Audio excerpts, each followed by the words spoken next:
G'day guys, welcome back to another review video. So in this one, we're going to be looking at this bad boy right here, the XTM 12 or 24 volt control box. We're going to be having a quick look at what's included in the box, how it comes, what you should look for, and how you can integrate this or make this the central hub of your 12 volt system. Let's get straight into it. So as you can see, I haven't kept this completely 100% standard. Straight away you'll notice I've added a solar charge controller from Victron Energy. It's the MPPT 100/20, so it's 100 volt maximum DC input, 20 amp maximum charge capacity. That's the only thing I've really changed on this control panel, but other than that it's pretty well exactly the way it came out of the box. So we'll run through the features first up. So first up, you've got two Anderson plugs here for outgoing power. So obviously I've got one there, you can see, set up for my fridge. The other one I've got for solar. I've slightly changed that just to suit my personal setup, but have exactly the same on these control panels. You can have two fridges, fridge, freezer, what have you, two Anderson plugs for outgoing power. You've got 5 switched rocker switches up here. You can see here I've only got one used at the moment. You might be able to see lights coming on and off. That's just lighting inside the canopy. That's the only one I've got utilised at the moment, but these 4 here are also fused up here in your fuse block. So I'll take you up there. You can see the fuse block is really good quality. You've got your main, like most of these fuse blocks now, you've got your main active cable coming in and all your circuits coming off the side of it. So you've got two spare fuse holders up the top here, and you've got two. From standard, you've got 2 there that are unused, so you can add circuits in later on as you want. I think that's a really good idea. I've seen another brand that makes a very similar control panel to this one.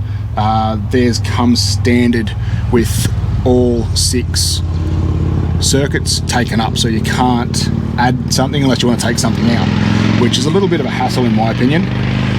But anyway, you've got your 2 spares there, so I'm going to chuck in a spare 15 amp and a spare 10 amp just to carry with me in case I ever blow a fuse.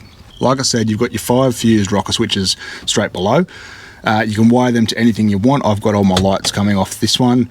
The plan is I'm going to use this as a remote switch for my inverter, so you can do that as well. You can use these as remote switching for other things. Straight below you've got 3 12 volt SIG outlets, so I don't think you need any more than that really. You've got 3 there, and you've got a dual 2.4 amp USB outlet here.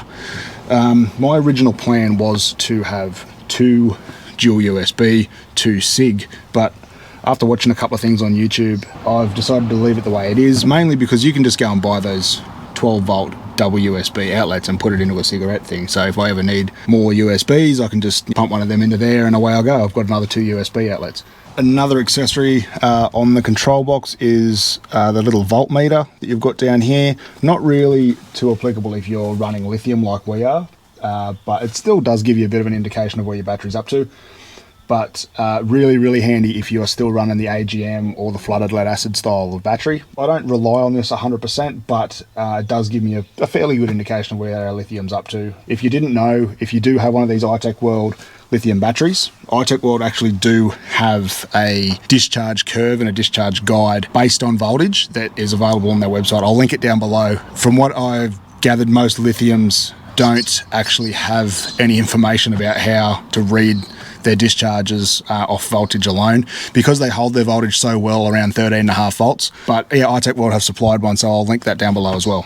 Right guys, you might be wondering why we're back at home. Long story short, I didn't have a set of Allen keys on me to open this up when we were out filming the last part, so I'll quickly open this up for you guys and show you what's inside. Good part is XTM make it really easy. It's only 4 3mm Allen keys to open this bad boy up, so let's get into it.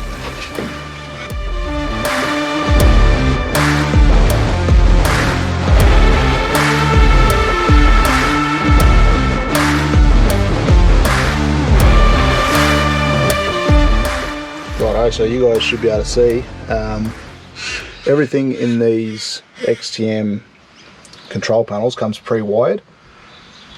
So you can see you've got a a negative bus bar here for all your accessory negative connections. And then the way these things come standard is, so these two positive bus bars actually come standard with a link between them. So you can see, just I've left it in the board, but I've taken it off because it's just not going to suit what I need out of it. So yeah, that actually comes linked. You've got another positive terminal straight above, and then you've got your two negative terminals straight above that. And obviously your bus bar is connected back to your main negative terminal. You've got two very nice big 50 amp fuses here for your Anderson plugs. I don't think they're ever going to blow for what I'm using them for. I've only got maximum 20 amp solar coming in through one and a fridge running off the other one, so that's, yeah, I don't think I'm ever going to get close to blowing that. So these are all your connections to your rocker switches and cigarette outlets, USB outlets.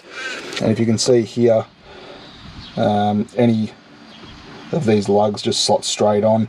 This is just a lug for my lights. I just wanted to give you a look at this too, guys, because I've only added one circuit into this box, so it's it does come a little bit messy standard. It'd probably do well to clean this thing up and run proper cable looms if you wanted to make this that little bit better, but from standard this is actually pretty good, pre-wired, and really all you have to do is hook your main positive and negative up and away you go.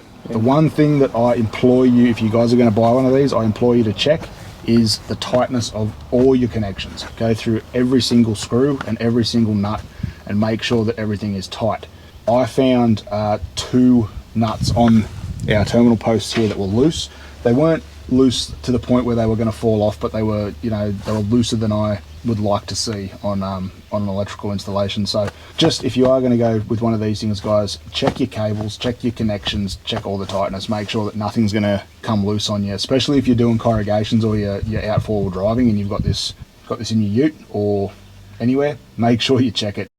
Another couple of cool little features are these little grommets. These grommets, you just can take a Stanley knife and cut across that little cross, and opens up a nice grommet for you to put your cable through. You can probably see it on this one here, where I've got our main active and main negative coming from the battery going straight through there. That works really, really good, and they're on every side of the control box. So that's a big plus for cable access. You don't have to go drilling holes in the side of this thing and then putting in grommets or putting in cable glands. That already comes ready to go. So I love that about this unit. It just makes things really nice and easy. I just want to give you a little bit of backstory about why we chose it. So guys, when we bought our new car, we were trying to figure out a way of having a 12-volt system that was reliable, was easy to use, and had minimal modification requirements. So there was another one of these panels that we did see out there. I won't name the brand. We chose not to go with them. But anyway, we came across this one from BCF. I was a little bit skeptical at first. The price of it for a start was sort of on par with the other unit that I'd seen. And there wasn't much information out there, especially on YouTube and Instagram and things like that. Not many people were doing reviews on them. So I was a little bit skeptical. I didn't know if it was going to be a great unit, but we did go with it in the end. It cost us 160 bucks, and it was pre-wired, easy to install, and nearly everything in it is plug and play. So mainly for Kim and the kids, if they want to plug things in to charge their iPads or, you know, their iPads, phones, camera gear, anything like that, I wanted to make it as easy as I possibly could for them, and at the same time make it easier to monitor where our battery system was up to, because at the moment we only run solar. We don't run DC-DC chargers, we don't run generators, we don't run 240 volt charging. It's all solar. At a glance, this thing was going to do pretty much exactly what we wanted it to. Yeah, just thought I'd give you that little bit of backstory. So there you have it, guys. That's our first impressions and review on the XTM 12-24 volt control box from XTM and BCF. So far for us, it's a cracking unit. Everything has worked exactly the way it should. I'm stoked with it. Anyway, guys, if you've liked this one, leave us a like on the video. Leave us a comment too. If you have one of these XTM panels or another panel very similar to this one, leave us a comment. Let us know what you think of it. I always love to know, you know, what people's experiences are with anything 12 volt. I'm a massive 12 volt nerd. You probably already know that. Guys, if you have one of these or you have one very similar, leave us a comment down below. Let me know what you think of your one, and let me know what you think of our setup. If you're interested in this one though, guys, I'll leave a link in the description below. You can pick it up from BCF anywhere. I'm pretty sure they carry these in store, so you can walk into any BCF and grab them, but I'll leave a link anyway. And if you're interested in our whole 12 volt setup or our charging system, I'll leave a link in the top right hand corner, and a link down in the description for our charging gear as well. Anyway guys, until next time, get out and about. We'll see you in the next one.